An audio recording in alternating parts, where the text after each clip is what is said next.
மிக பரபரப்பான நகரத்தின் மையத்தில் துணிச்சலான ஆய்வாளர் ஜான் தனது அடுத்த சாகசத்திற்கு தயாராகிறார். ஜான் தனது குடியிருப்பை விட்டு வெளியேறுகிறார். நகரத்தின் காலை பரபரப்பு அவரை வரவேற்கிறது. அதே சமயம் அவர் தனது பயணத்தை தொடங்குகிறார். நகரத்தை பின்பற்றி ஜான் அடர்ந்த காட்டுக்குள் நடந்து செல்கிறார். இயற்கையின் ஒலிகள் நகரத்தின் சத்தத்திற்கு பதிலாக கேட்கின்றன.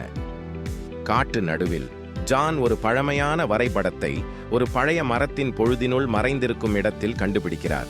வரைபடத்தின் குறிப்புகளை பின்தொடர்ந்து ஜான் கடினமான நிலப்பகுதிகள், கல்லூரி மலைகள், ஆறுகள் மற்றும் இருண்ட குகைகள் வழியாக செல்வதற்கு முயற்சிக்கிறார். வரைபடம் ஜானை ஒரு மறைந்திருக்கும் கோவிலுக்கு வழிகாட்டுகிறது. அது கொடியுடன் மூடப்பட்டு பழமையான செதுக்கல்களுடன் இருக்கும். கோவிலுக்குள் ஜான் ஒரு மறைந்த அறையை திறக்க பல புதிர்களை தீர்க்கிறார். அறை திறக்கிறது.